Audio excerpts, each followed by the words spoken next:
말씀 사경의 두 번째 시간에 하나님께서 저와 여러분에게 주시는 말씀은 신약 성경 에베소서 1장 15절에서 23절 말씀입니다. 신약 성경 에베소서 1장 15절에서 23절.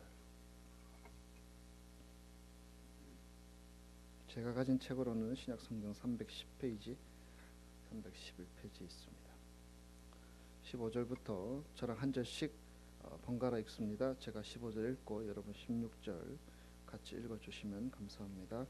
이로 말미암아 주 예수 안에서 너희 믿음과 모든 성도를 향한 사랑을 나도 듣고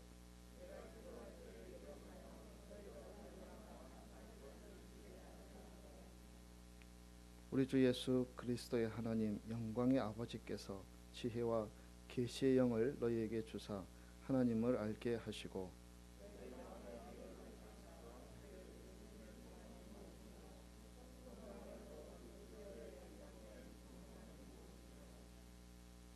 그의 힘의 위력으로 역사하심을 따라 믿는 우리에게 베푸신 능력의 지극히 크심이 어떠한 것을 너희로 알게 하시기를 구하노라.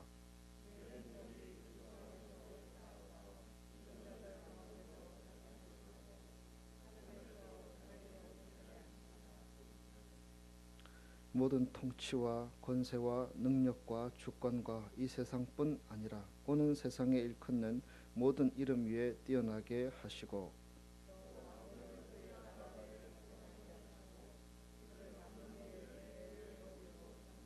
같이요. 교회는 그의 몸이니 만물 안에서 만물을 충만하게 하시는 이의 충만함이니라. 아멘. 주님의 말씀입니다. 감사하겠습니다.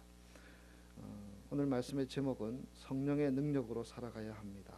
이런 제목으로 하나님 말씀 전하실 때 큰 은혜의 시간 되시기를 바랍니다.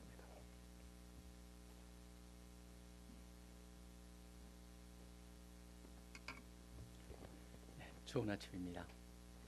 하나님께서 여러분들을 깨우셨고 또 하나님께서 여러분을 이곳으로 인도하셨습니다. 하나님께서 우리랑 함께하고 계십니다. 그래서 오늘 하루가 또 기대가 됩니다. 아침마다 하나님의 손을 꼭 잡고 또 오늘 하루 동안 승리하시는 여러분 되시기를 간절히 축원합니다. 전 항상 우리가 제일 중요한 것은 뭐냐면 인생을 살아가는 데 있어서는 무엇 하든 간에 가장 기본이 뭐냐? 자기 자신을 알아야 된다는 것이죠. 자기 자신을 알아야 되는데 인간을 먼저 알 필요가 있을 것 같습니다. 인간이 과연 어떤 존재일까? 사실 흥미로운 것은 사람들이 인간에 대한 생각을 참 많이 해왔고 굉장히 오랫동안 보면은 인간은 이런 존재다. 아주 기본적인 거의 공통점 하나가 있습니다. 이미 그리스 시대부터 플라톤은 인간은 어떤 존재냐면 이렇게 비유를 했습니다. 채찍이나 회초리로도 말을 들지 않는 그 말, 그리고 그 위에 회초리를 들고 올라탄 마부의 비교를 했습니다. 그러니까 뭐냐면 아무리 마부가 쳐도 제멋대로 간다는 것이죠. 그게 바로 인간의 존재라고 생각을 했습니다. 그 사람만 그런 게 아니죠. 현대 심리학에서도 프로이트가 바로 그렇게 얘기를 하죠. 이드라는 것이 있고 슈퍼에고라는 것이 있다. 이거는 제대로 살려고 그러는데 여기 충동적으로 사는 존재가 있다. 그리고 또 하나는 사람들이 기본적으로 하나는 계획하는 존재가 있고 행동하는 존재가 따로 돈다. 여러분들이 경험하시지 않습니까? 새해가 되면 뭘 합니까? 계획을 세웁니다. 근데 항상 뭡니까? 작심삼일입니다. 왜 그렇습니까? 계획하는 자, 행동하는 자가 따르다는 것이죠. 바로 미국에도 가장 그걸로 아주 흥미롭게 표현한 사람이 여기 버지니아 대학에 있는 심리학과 교수입니다. 조나산 하이트라고 하는 사람이 이렇게 얘기를 했습니다. 우리 주 존재가 있는데 실제로 가서 봐라. 우린 굉장히 이성적이고 우리가 원하는 대로 되는 것 같다? 전혀 그렇지 않다. 바로 우리 가운데는 감정적 존재라고 하는 코끼리 같은 존재가 있고 그 위에 기수가 하나 회초리를 들고 서 있는데 올라타고 있는데 이성적 기수다. 겉으로 보기에는 그 이성적 기수가 코끼리에 타고 있으니까 자기가 원하는 대로 할 수 있는 것 같지만 실질적으로 코끼리가 원하는 대로 가기로 결정하면은 이성적 기수는 아무 소용이 없다. 인간의 존재를 참 잘 표현하고 있습니다. 우리가 바로 그런 존재입니다. 그런 존재다 보니까 우리는 참 선하게 살 수 있을 거라고 생각을 합니다. 근데 여러분 그렇지 않다라는 것은 어떻게 알 수 있습니까? 그걸 적나라하게 잘 보여준 케이스 하나가 있었습니다. 잘 아시다시피 유대인의 학살이 일어났습니다. 홀로코스트에서 그 주범 중에서 주범 하나가 있었습니다. 나중에 나치가 멸망을 하면서 독일이 지면서 도망을 합니다. 이 사람이 도망을 해서 남미에서 잡혀온 사람 하나가 있었죠. 바로 아돌프 아이히만이라고 하는 사람이었습니다. 제일 많이 엄청나게 홀로코스트에서 유대인들을 죽인 사람입니다. 잡혀서 예루살렘으로 와가지고 예루살렘에서 재판이 벌어집니다. 그 무시무시한 사람 재판에 그 바로 유리로 그 사람을 가둬놓고 그 안에 이제 그 증인으로서 출석한 사람이 있었습니다. 증인으로 출석한 사람이 그때 그 학살 속에서 살아남은 한 사람이었습니다. 유대인이었죠. 예헬 데누르라고 하는 사람이었습니다. 예헬 데누르라는 사람이 나이가 들어가지고 이제 그 사람의 증인으로 앞에 서게 됩니다. 나와가지고 근데 그 아돌프 아히만을 보자마자 어떤 일을 한 줄 아십니까? 갑자기 바닥에 넘어져가지고 통곡을 하기 시작을 합니다. 사람들이 막 난리가 났습니다. 법정이 이게 도대체 무슨 일이냐? 저 사람이 왜 저러냐? 지금 그러면서 조용히 하라고 그래도 전혀 나중에 그 잔잔함을 찾지 못해가지고 법정이 그냥 그대로 끝나버립니다. 나중에 그 영상을 가지고 미국에서 60minutes이라고 하는 그런 프로가 있죠. 지금 계속하고 있는지 모르겠습니다. 60minutes이라고 하는 곳에 그 사람이 등장을 합니다. 바로 예헬 데누르라고 하는 사람이 나와가지고 그 영상을 보여주면서 묻습니다. 당신 그때 왜 그렇게 통곡을 했습니까? 그 사람을 보자마자 옛날에 그 악몽적인 기억이 떠올라서였습니까? 아니면은 그 악마 같은 사람을 보는 그 두려움 때문에 당신이 울었습니까? 답은 완전히 예상을 뒤집는 답이었습니다. 뭐였냐면 바로 그 사람을 봤는데 그 사람이 너무나 평범한 사람이었다라는 거 하는 사실이에요. 너무나 평범한 사람. 그 사실이 자기를 너무 놀라게 해서 그 두려움 때문에 자기가 통곡을 했다라고 하는 것이었습니다. 그 사건을 보면서 나중에 한나 아렌츠라고 하는 사람이 책을 하나 쓰죠. 그리고 그 만들어낸 유명한 말이 하나가 있습니다. 바로 Banality of Evil이라고 하는 것이었습니다. 악의 평범함. 아돌프 아히만을 보면서 한나 아렌츠가 발견한 것은 뭐냐면 그 사람은 일개 군인으로서 자기 경력을 쌓고 승진을 원하기 때문에 주어진 일을 감당하는 지극히 평범한 사람이었다라고 하는 것이죠. 그게 바로 인간입니다. 이번에도 얼마 전에 서울에서도 서울시의원 한 사람이 청부살인 해가지고 왔는데 사람들이 그 시의원을 보자마자 다 무슨 얘기를 했습니까? 아니 저렇게 멀쩡한 사람이 바로 그거였습니다. 그게 인간입니다. 인간은 악을 행할 수밖에 없고 겉으로 보기엔 너무 평범하지만 그게 누구한테나 악의 평범함의 그 일종의 제물이 될 수 있는 그런 존재예요. 그렇기 때문에 어떤 일을 했습니까? 하나님께서 그렇게 살도록 놓아두지 않았죠. 그 삶에서 벗어날 수 있도록 도와주신 거죠. 그게 바로 뭐냐면 십자가 이후에 예수님께서 이 세상을 떠나시면서 영을 하나 보내주십니다. 바로 예수의 영, 성령이라고 하는 존재입니다. 성령이란 존재가 이 땅에 주어질 것을 예수님께서는 요한복음 14장, 15장, 16절에 연속해서 오실 성령에 대해서 말씀하셨습니다. 그 성령이 오셨습니다. 성령이 오셨는데 누구한테나 성령이 주어지지만 하나의 조건 하나가 있습니다. 뭐냐면 바로 마음의 문을 열어야 한다는 것이죠. 흥미로운 것은 이 세상의 모든 문이 손잡이가 바깥쪽 안쪽에 다 달려 있습니다. 근데 마음의 문만 안쪽에 달려 있습니다. 우리가 마음의 문을 열 때 그분이 내재한다고 되어 있죠.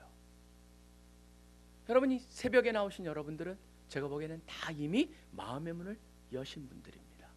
안에서 마음의 문을 여셨기에 예수님께서 바로 예수의 영이 들어오셔서 우리 안에 내재하고 있습니다. 근데 흥미로운 것은요, 단순히 들어왔다고 해서 그럼 우리가 달라지느냐? 그렇지 않다라고 하는 겁니다. 한번 잠깐 여기를 보십시오. 저는 이 로마서를 볼 때마다 참 흥미로운 것은 바로 사도 바울이 느끼는 이것을 우리가 경험하고 있다는 것이죠. 로마서 7장에 보면은 18절에 사도 바울이 고백을 합니다. 이렇게 고백을 합니다. 로마서 7장 18절에 보시면은 내 속 곧 내 육신에 선한 것이 거하지 아니하는 줄을 아노니 원함은 내게 있으나 선을 행하는 것은 없노라. 내가 원하는 바 선은 행하지 않고 도리어 원하지 아니하는 바 악을 행하는도다. 심지어 믿고 성령님께서 들어오셨을지라도 바로 우리가 성령에 의지 않고 자기의 힘으로 살아갈 땐 똑같다라고 하는 것을 보여줍니다. 사실은 8장을 넘어가자마자 성령의 법이 나를 해방시켰다라고 하는 것으로 연결을 합니다. 지금 우리의 마음 어떤가요? 사실은 그걸 잘 보여주고자 했던 사람 하나가 있었죠. 여러분이 아시는 소설입니다. 지금 한국에서는 이 뮤지컬이 몇 년째 계속 가장 인기 있는 뮤지컬 중에 하나입니다. 뭐냐면 바로 로버트 루이스 스티븐슨이라고 하는 사람이 쓴 지킬 박사와 하이드라고 하는 겁니다. 혹시 읽어보셨을 겁니다. 지킬 박사 하이드. 거기 보면은 스티븐슨이 서문에, 그 소설의 서문에 기가 막히게 얘기를 합니다. 우리의 몸 안에는 선과 악이라고 하는 이란성 쌍둥이가 우리의 의식이라고 하는 그 자궁 속에서 서로 공존하고 있다. 그것이 바로 인간이 경험하는 가장 커다란 비극이다. 닥터 지킬이 보니까 자기는 낮에는 멀쩡한데 밤만 되면 이상한 그 나쁜 존재가 자꾸 나타나는 걸 느낍니다. 그래서 약을 개발하기로 시작을 하죠. 약을 먹기로 결정을 합니다. 그 약의 특징은 뭐였냐면 먹고 나서 악을 갖다가 떼버리자. 악을 갖다가 분리해가지고 선한 그 모습을 가지고 그걸 가지고 세상을 좀 살아보자. 마음껏 선한 일을 해보자. 약을 먹기 시작을 합니다. 약을 먹는데 어떤 일이 생깁니까?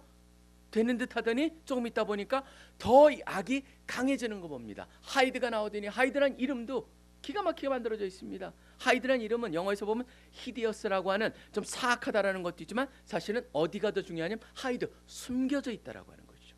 우리 속에 깊은 곳에 숨겨진 그 모습이 나와가지고 하이드가 등장하는 순간 철저히 이기적입니다. 자기가 하고자 원하는 모든 방해물을 죽이는데도 전혀 양심의 가책을 받지 않습니다. 지킬 박사 그걸 경험합니다. 하이드가 등장할 때마다 그 모습이 나타나면서 죄를 범하는 걸 보면서 이거 안 되겠다. 더 이상 약을 먹으면 안 되겠다. 그러면서 약을 끊어버리죠. 약을 끊고 나서 자기가 해왔던 하이드가 했던 모든 자기 속에서 나온 그것을 가지고 행했던 범죄를 갖다가 이제는 이건 안 되겠다. 내가 거기에 대해서 뭔가 보상을 해야겠다. 그러면서 약을 안 먹으면서 철저하게 선한 일을 시작을 합니다. 선한 일을 시작하고 또 하려고 힘들지만 노력하고 해가지고 자기가 좀 선한 일을 했다라고 생각합니다. 그러면서 어느 날 벤치에 딱 앉아가지고 생각을 해봅니다. 맞아. 저 게으른 인간들 선과 악이 존재하는데 그것도 의식도 못하고 제멋대로 살아가는데 나는 그나마 의식을 하면서 선한 일을 하고 있어. 나도 괜찮은 사람이야. 그러고 나서 바닥을 딱 보는데 자기가 이미 하이드가 되어 있는 것을 발견합니다. 그러면서 생을 맞춰버리는 것으로 끝을 맺죠. 여러분 그게 인간입니다. 뭐냐면요, 이미 우리가 예수님을 믿고 성령님 우리 안에 받아들였을지라도 우리가 성령님의 힘에 의존하지 않고 살아갈 때 바로 우리는 옛날의 모습이 계속 나온다는 것이죠. 그렇기 때문에 사도 바울의 가르침에 보면요, 성령 충만을 받아라. 성령을 조차 행하라. 그리하면은 육신의 정욕을 우리가 행치 않을 것이라고 얘기하고 있습니다.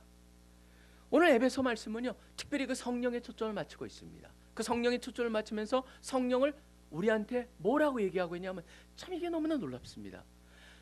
에베소 1장은 이렇게 시작을 합니다. 하나님께서 우리를 택하셨으되 언제 택했냐면 창세 전에 우리를 택하셨다고 하고 있습니다. 우리가 여러분의 삶 속에서 예수님을 만난 사건이 저 같은 경우는 대학교 1학년 때, 어느 분 같은 경우는 모태신앙, 어느 분 같은 경우에는 언제 이렇게 돼 있지만 중요한 건 뭐냐면 그거는 실현된 것이고 그 결정은 언제 일어났어요? 이미 창세 전에 일어났다라고 에베소에서는 분명히 얘기하고 있습니다. 창세 전에 모든 것을 시작하기 전에 이미 죄가 이 땅에 들어오기 전에 하나님께서는 우리를 하나님의 백성으로 택하시기로, 자녀로 택하시기로 결정하셨다. 그러면서 그 결정이 이제 우리의 삶 속에서 이루어지고 준비가 되어 있는데 그 준비가 되어 있는 것에 대해서 보증금으로 주셨다. 그게 바로 성령이라고 말하고 있습니다. 1장 14절에 이렇게 되어 있습니다. 에베소 1장 13절에 보면은 이렇게 제가 읽겠습니다. 그 안에서 너희도 진리의 말씀 곧 너희의 구원의 복음을 듣고 그 안에서 또한 믿어 약속의 성령을 인침으로 받았으니 이는 우리 기업에 뭐가 됩니까? 보증이 된다라고 했습니다. 보증이란 단어가 뭐냐면 바로 계약을 할 때 계약금하고 비슷한 개념입니다. 하나님께서 준비해 놓으신 그 모든 것에 보증금으로 우리한테 주신 게 바로 성령이다. 그렇기 때문에 그 성령을 얘기하면서 15절에 보면 그렇기 때문에 이로 말미암아 너희를 위해서 기도한다고 그러는 기도 내용이 바로 15절부터 23절까지 나와 있는 내용입니다. 근데 이 기도 내용을 한번 보시기 바랍니다. 놀랍습니다. 저는요 바로 이 기도 내용을 통해서 먼저 결론을 내리자면요, 성령대로 성령과 함께 성령의 힘에 의해서 의지하지 않고 사는 건요, 저는 죄라고 생각하지 않습니다. 죄가 아니고 오히려 뭡니까? 손해라고 생각을 합니다. 비극이라고 생각을 합니다. 왜 그러냐면요, 우리한테 주신 것을 우리가 활용을 못하고 있기 때문이죠. 한번 보시기 바랍니다. 17절에서 이 사도 바울이 에베소 사람들을 위해서 기도하기를 그치지 아니한다 그러면서 17절에 이렇게 얘기합니다. 우리 주 예수 그리스도의 하나님 영광의 아버지께서 지혜와 계시의 영을 너에게 주사 하나님을 알게 하시고. 근데 여러분 보시면요, 이 그들의 이 히브리인들의 알다라고 하는 개념은 우리의 알다라는 개념하고 굉장히 다양한 것이 있습니다. 우리도 아는 게 여러 가지가 있죠. 알다, 행함으로 알다. 알다라는 게 굉장히 많은데 여기서 알다는 뭐에 가깝냐면 느낀다라고 하는 겁니다. 그래서 경험한다라고 하는 것입니다. 구약에서도 안다, 바로 어떤 때 쓰는 아냐냐면은 신랑이 신부를 첫날 밤에 안다라고 할 때 쓰는 단어입니다. 그러니까 특별한 관계를 말하는 것이죠. 하나님을 알기를 원합니다. 하나님을 경험하기를 원합니다. 어떻게 경험할 수가 있습니까? 바로 성령을 통해서 경험할 수가 있다는 것이죠. 성령을 알 때 바로 성령을 통해서 성령의 힘으로 하나님을 경험할 수가 있다. 그거를 그렇기 때문에 그 성령을 통해서 하나님을 경험하기를 원하고, 더 나가서 18절에 이렇게 되어 있습니다. 너희의 마음의 눈을 밝히사 그의 부르심의 소망이 무엇이며 성도 안에서 그 기업의 영광의 풍성함이 무엇이며. 성경에서 유일하게 나오는 표현이 이겁니다. 마음의 눈이라고 하는 표현입니다. 눈은 이 눈만 있는 게 아닙니다. 무슨 눈이 있습니까? 지식에도 눈이 있습니다. 우리 여자들은 남자보다 눈이 하나 더 있습니다. 무슨 눈입니까? 바로 육감이라고 하는 눈입니다. 그래서 여자들이 뭔가 느낌이 안 좋아 그러면 남자들은 따르는 게 좋습니다. 왜 그러냐면 우리는 그게 좀 막혀 있어서 그렇습니다. 전 그래서 아내가 하면서 이거 안 했으면 좋겠어 그러면 그래 그러면 안 할게 쫓아합니다. 왜 그러냐면 바로 그것도 눈이죠. 근데 기가 막힌 눈이 있습니다. 무슨 눈입니까? 바로 영을 통해서 열려지는 마음의 눈입니다. 여러분 보시면요, 열왕기하 6장에 보시면은 흥미로운 사건 하나가 일어나죠. 엘리사가 지금 선지자 생활을 하고 있었습니다. 근데 엘리사 때문에 계속적으로 손해를 보는 주위 민족들이 있습니다. 그 중에 그때 그 시리아, 지금의 시리아인 아람이라고 하는 곳의 왕이 저 엘리사를 갖다가 잡아가지고 엘리사를 어떻게 해야지 도대체 못 살겠다. 그래서 군대를 보냅니다. 그래서 엘리사를 찾아다니면서 하다가 엘리사가 도단성이라고 하는 데 있다는 것을 알게 됩니다. 도단성을 완전히 둘러싸 버립니다. 엘리사의 사환, 바로 그 비서가 나가서 봤습니다. 나가보니까 아람 군대가 성을 갖다 잔뜩 싸고 있습니다. 그러고 나서 돌아와서 큰일 났습니다. 선지자님, 지금 저 아람 군대가 우리 성을 완전히 둘러쌌습니다. 이제 우린 큰일 났습니다. 그랬더니 그때 엘리사가 뭐라고 얘기합니까? 저들보다 더 많은 존재가 우리랑 함께하고 있다. 그랬더니 없는데요. 그랬더니 그때 엘리사가 뭐랍니까? 하나님, 저의 눈을 열어서 우리와 함께하는 그들을 보게 하여 주시옵소서라고 기도를 합니다. 그리고 그 기도가 끝나자마자 사환이 보니까 뭐가 보입니까? 불병거랑 불말이 그냥 체리어스 파이어라고 하는 그 말이 바로 거기서 나오는 거죠. 하나님께서 천사와 그 천군들을 보내가지고 그들을 둘러싸게 하고, 흥미로운 것은 바로 그 다음에 나오죠. 또 기도를 합니다. 하나님, 저들의 눈을 멀게 하여 주시옵소서. 그랬더니 그들의 눈이 멀려가지고 쫓아가는데 그들이 어디로 갑니까? 눈을 딱 떠보니까 사마리아, 바로 이스라엘의 수도에 딱 와 있는 것이었습니다. 거기서 다 포기를 하고 이들이 돌아갑니다. 그 이후로 아람 군대가 이스라엘을 쳐본 적이 없다라고 나와 있습니다. 마음의 눈 뭡니까? 하나님께서 열어주시는 거죠. 저는 거기에 굉장히 흥미가 있다고 생각합니다. 뭐냐면요, 우리가 신앙생활을 하면서 가장 중요한 것 중에 하나가 뭐냐면 하나님, 제 마음의 눈, 성령께서 제 눈을 열어서 이 세상에 우리가 우리 눈으로 보지 못하는 걸 보게 하여 주시옵소서. 그게 바로 신앙의 가장 핵심이겠죠. 그리고 나서 하나를 더 얘기합니다. 19절에 뭐라고 되어 있습니까? 이게 바로 핵심이죠. 성령이라는 존재를 갖다가 설명하면서 성령이 인격적으로 우리 가운데 존재하는데 그 성령이 어떤 역할을 합니까? 성령을 갖다 얘기하면서 19절에 보시면요, 여러분 인간의 표현의 한계를 느끼게 만드는 게 바로 19절입니다. 19절에 보면은요, 4개 헬라 언어로서 힘이나 능력이나 그 위력이나 그 우리로 보면은 힘, 능력, 위력 다 같은 종류인데 4개 단어를 갖다 다 포개놨습니다. 그래서 힘, 능력, 위력, 뭐 어마어마한 힘, 뭐 이런 식으로 돼 있는 그 4단어가 나오는데 보십시오. 19절에 보면 4단어를 한번 찾아봅니다. 첫째, 힘에 관계되는 그 능력, 파워라고 해석할 수 있는 단어가 4개가 나오는데 첫째는 그의 힘, 두 번째 뭡니까? 위력, 세 번째 뭐냐면 역사하심, 그 다음에 따라 믿는 자에게 베푸신 능력, 4개가 나옵니다. 4개가 나와 있는 이 단어가 지금 우리한테는 이걸 다 풀어놨습니다. 원래 헬라어는 4개가 포개져 있습니다. 여러분이 그 중에서 4개 나오는 단어 중에 이미 2개는 영어랑 많이 연결이 되어 있기 때문에 쓰고 있습니다. 첫 번째 나오는 단어가 우리한테 능력을 줬다 근데 그 단어가 바로 두나미스라고 하는 단어입니다. 거기서 나온 단어가 뭐냐? 다이너마이트. 다이너마이트, 그게 바로 주어져 있다. 근데 그 다이너마이트가 뭐를 수식하라고 했냐면 그 다음에 에네르게이아, 뭐냐면 거기서 나온 단어가 에너지라고 하는 단어가 나옵니다. 그러니까 그 그러니까 그리스어에서 라틴어에서 나중에 영어로 된 게 바로 다이너마이트, 그 다음에 에너지가 거기서 나옵니다. 바로 이거 에너지의 특징은 뭐냐면 힘이 역사한다는 겁니다. working power. 처음에 다이너마이트는 뭐냐면 그냥 그 magnitude of power, 그러니까 능력의 크기를 얘기하고 있다면 이거는 그 가운데서 working하고 있다.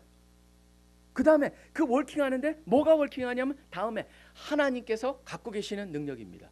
크라토스라고 하는 단어인데 이 단어는 뭐냐면 어떤 저항에도 이겨낼 수 있는 하나님의 능력.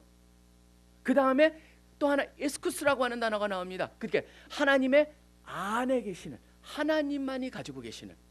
그렇기 때문에 이걸 갖다 풀면 이겁니다. 하나님만이 가지고 계시는 어떤 저항도 이겨낼 수 있고 또 역사하시는 그 능력의 거대함이 우리 안에 존재한다라고 얘기를 하고 있어요.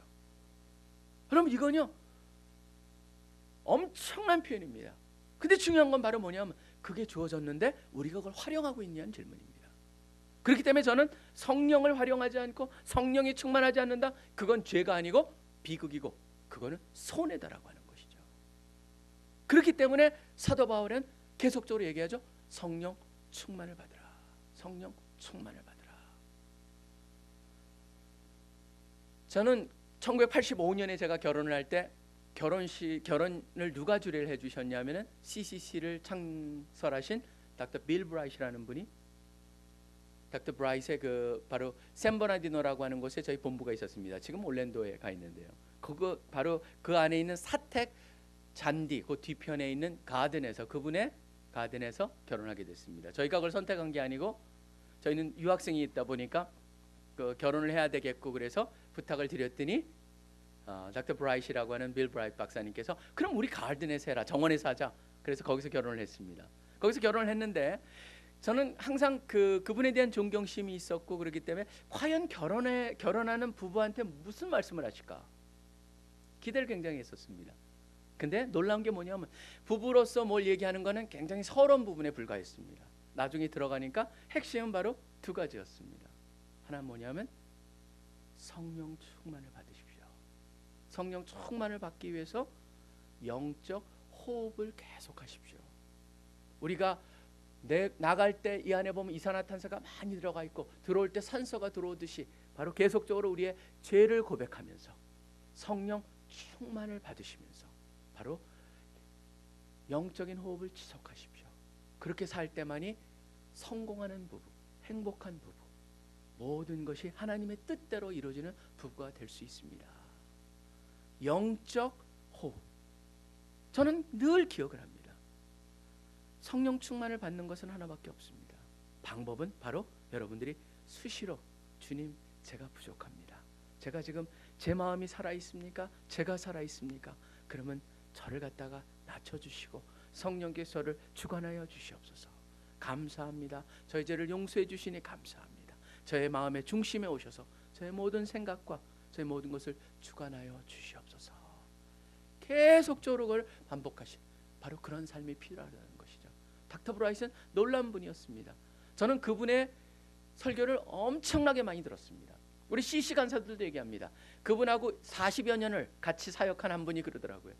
내가 저분의 얘기는 1000번 이상은 설교를 들었을 거다. 근데 늘 설교는 딱 두 가지밖에 없다. 항상 무슨 얘기하든지 이 두 가지자. 뭐냐면 성령 충만을 받아라. 그리고 또 하나는 성령 충만을 받은 걸 가지고 예수님께서 주신 지상명령 성취를 위해서 살아라. 그 두 가지였다라고 하는 겁니다. 그렇게 산 분이 바로 저도 계속 경험한 분이 하나가 있습니다. 김중건 목사님이라고 하는 분이었습니다. 지금은 고인이 되셨습니다. 올해 저희가 5주기를 맞았었습니다. 돌아가신 지가 5년이 됐는데 참 제가 우리 김 목사님을 생각할 때마다 이 하나님 우리 내재하시는 그 성령의 능력을 경험하는 한 사건이 있었습니다. 제가 시카고에서 공부하고 있을 때였습니다. 시카고에서 공부하고 있을 때 그때 세계 한인 선교 대회가 있었습니다. 위튼 칼리지에서 있었습니다. 위튼 칼리지에서 있어가지고 목사님이 오셨는데 목사님은 사실 허리를 갖다가 80년대 후반부에 다치셔가지고 수술을 받았는데 허리 디스크 때문에 수술을 받았는데 온전하지는 못하셨습니다. 그렇기 때문에 여행을 오래 하시거나 그러면은 굉장히 엄청난 통증을 느끼십니다. 그런데 통증을 느끼다 보니까 애지간한 그 진통제 가지고는 듣질 않고 아주 강한 진통제를 드는데 그 진통제를 먹게 되면 문제가 뭐냐면 지나치게 먹게 되면 항상 속이 불편하셔가지고 설사를 하십니다. 근데 설교하시러 가시게 돼 있는데 굉장히 여러 군 여정이 있었고 또 교회 집회도 있고 그러다 보니까 굉장히 몸이 안 좋으셨어요. 그래서 제가 모시고 이제 위튼 칼리지로 가는데 저희가 차를 갖다 2대로 해가지고 이렇게 나눠 가는데 가면서 그 몇 번을 섰는지 모릅니다. 이제 화장실을 가셔야 된다 그래가지고 모셔다 드리고 모셔다를 기다리고 그러면서 같이 뒤에 팀하고 같이 있는데 목사님께서 계속적으로 기도해 주시오, 기도해 주시오. 내가 하나님의 말씀을 잘 전할 수 있게 기도해 주시오, 기도해 주시오. 저희는 지금 과연 저분이 무대 저기 포디움에 이 단상에 설 수 있을까? 저렇게 약한 몸으로 굉장히 걱정을 했습니다. 그렇지만 하나님 도와주시고 능력 주시고 성령이 저분하고 함께하여 주셔서 지금 세계에서 오신 한인 선교 우리 선교사들 저분들에게 말씀을 전하시고 다시 한번 우리 민족이 하나님께 부름을 받았고 전 세계 선교 사역을 감당하게 할 수 있게 도와주시옵소서라고 계속 기도했습니다. 계속 기도하고 목사님을 갖다가 이제 뒷문 그 무대 쪽으로 해가지고 모셔다 드리고 걱정스럽게 거기서도 계속적으로 이루고 가시는 거 모셔다 제가 부축하면서 모셔드렸습니다. 그리고 다시 저희는 다른 문으로 해가지고 가서 자리에 앉았습니다. 계속적으로 기도했습니다. 하나님 저분에게 능력을 주시옵소서. 그리고 목사님 차례가 돼가지고 딱 소개가 돼서 나오시는데 저는 완전히 깜짝 놀랐습니다. 무슨 일을 한 줄 아십니까? 제가 봤던 그분이 아니었어요. 완전히 다른 분이 나오셔가지고 너무너무 열정적으로 뜨겁게 설교하시는 모습이었어요. 저는 그때 다시 한번 체험을 했습니다. 우리는 우리가 사는 게 아닙니다. 사도 바울이 말했듯이 이제는 내가 사는 것이 아니고 내 안에 죽으셨다가 부활하신 예수 그리스도가 사는 것이고 내 안에 성령이 사는 것이고 성령이 충만하게 사는 것이고 그럴 때 바로 하나님이 우리를 통해서 하시는 놀라운 역사를 경험하며 사시는 것이죠. 사실은 저는 성령을 갖다 경험하지 못한 분들은 가장 안타깝다라고 생각합니다. 그런데 성령을 경험하기 위해서 막 귀신 듣는 신 들리는 그런 거라고 생각하면 전혀 성경 속에는 그런 얘기가 없습니다. 오히려 성령은 어떤 존재입니까? 굉장히 인격적인 존재입니다. 그래서 여러분들이 의지를 드리는 것이죠. 안에 들어와신 성령님이시여 내 마음의 중심에 오셔가지고 저를 주관해 주시옵소서. 저의 모든 것을 주님 앞에 성령 앞에 다 드리니 붙잡아 주시고 저에게 능력을 주시옵소서.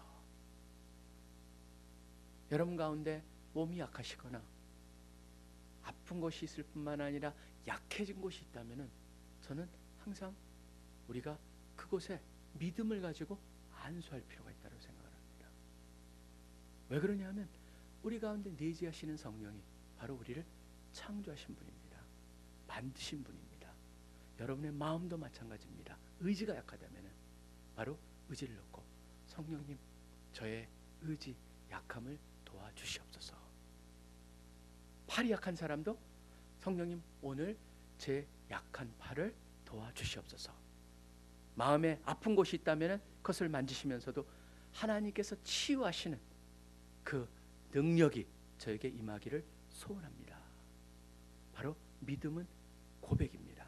어제 말씀드렸다시피 바로 입으로 여러분의 믿음을 고백함으로 시작을 합니다.